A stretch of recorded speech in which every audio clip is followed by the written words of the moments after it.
जो लगातार क्षेत्र में सक्रिय हैं और खूब मेहनत कर रही हैं। पूर्व सांसद प्रेमचंद गुड्डू की बिटिया हैं रीना। रीना का मुकाबला बीजेपी प्रत्याशी तुलसी सिलावट से होगा। तो देखिए जी, चलिए, तो आप सुन पा रही हैं रीना जी हमें? जी बिल्कुल सर। जी जी, तो पहले तो यही कि धनतेरस की आपको बहुत शुभकामनाएं और आपका चुनाव भी बहुत बेहतर हो, इसकी भी शुभकामनाएं। किस तरह से चुनाव के मुद्दों को आप देख रही हैं और बीजेपी के खिलाफ किन मुद्दों के साथ आप चुनाव मैदान में हैं? जी शुभकामनाएं। जी, बहुत धन्यवाद, बहुत धन्यवाद जी। बिल्कुल तीन सालों से जो मेहनत चल रही है मेरी सावेरी विधानसभा में, उसको देखते हुए जन समर्थन, जो जनता का समर्थन मुझे मिल रहा है, बहुत ही अभूतपूर्व मिल रहा है, क्योंकि बीजेपी से त्रस्त हो चुकी है। अब वो चाहती है कि परिवर्तन आए। मैंने एकदम ज़मीन पर रह के काम किया है, तो मैंने नब्ज़ देख ली है जनता की कि वो क्या चाहती है। तो बताइए किस तरह से, किन मुद्दों को लेकर चुनाव मैदान में है और कितनी आपको उम्मीद है, होगी ही भरपूर, कि आप अच्छा प्रदर्शन करेंगी और उसके लिए शुभकामनाएं भी हैं। जी रीना जी बताइए। जी,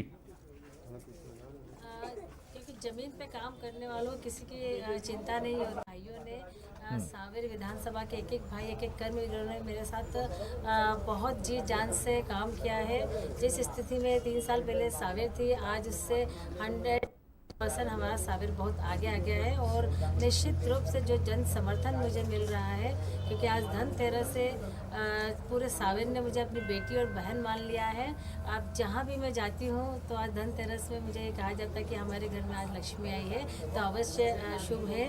हमारे घर में भी अब बहुत धन बरसेगा और 17 नवंबर को हम सब एकजुट होकर रीना को वोट करेंगे। रीना जी, जब कोई युवा राजनीति में आता है और पढ़ा लिखा और अच्छी पृष्ठभूमि से युवा आता है, तो राजनीति का जो पूरा समीकरण है, आसपास का वातावरण है, वो उसको बहुत चौंकाता है। अरे यहाँ ऐसा होता है, अरे यहाँ ऐसा होता है। बड़े बड़े सारे लोग ऐसे हैं जो तारीफ करते रहते हैं, कुछ हैं जो आलोचना ही आलोचना करते रहते हैं। अरे यहाँ तो ये आरोप लगा दिया, अरे यहाँ तो ये बोल दिया, इसका भी लिहाज नहीं किया कि मैं लड़की हूँ, महिला हूँ। तो इन सारी चीज़ों को लेकर क्या आप भी चौंकी थी? क्योंकि बहुत सारे युवा, माफ़ कीजिएगा, राजनीति से दूरी इसीलिए रखते हैं कि राजनीति अच्छी नहीं है, ना पॉलिटिशियन अच्छे हैं। जी, मेरी पृष्ठभूमि हमेशा राजनीतिक रही है। बचपन से ही मैंने इसी माहौल में पली बढ़ी, तो मेरे लिए कुछ नया कुछ भी नहीं था। ये सब चीज़ें मैंने बचपन से ही देखी है कि क्या होता है। सब तरीके के लोग मिलते हैं, सबकी सोच अलग होती है।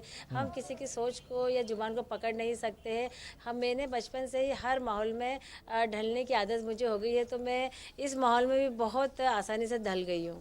जी जी, कंक्लूड करूंगा इस सवाल के साथ कि चौंकाने जैसी नहीं लगी। जी हाँ, जी हाँ जी, बहुत शुभकामनाएं। आपने अच्छी सकारात्मक बात कही। तुलसी सिलावट जी से कहीं मुलाकात हुई प्रचार के दौरान? आपसे वरिष्ठ हैं, कुछ उनसे शुभकामना, आशीर्वाद दिया आपने? जी जी बिल्कुल, जहाँ भी मुझे मिलते हैं, एक दो बार टकराए भी है। मैं जी बाकायदा उनका आशीर्वाद लेती हूँ, शुभकामना भी वो मुझे देते हैं, आशीर्वाद भी देते हैं, क्योंकि मेरे वरिष्ठ हैं, मेरे पिता से भी बड़े हैं वो, तो मेरे लिए बहुत आदरणीय है और हमेशा ही रहेंगे। ये आपने इतनी अच्छी बात कही कि हम लोग बहुत प्रसन्न हो गए हैं रीना जी। और ये भाव ईश्वर करे कि राजनीति में जैसे भी आपके अनुभव हों, ईश्वर करे अच्छे ही हों, लेकिन ये भाव आपके भीतर हमेशा रहे।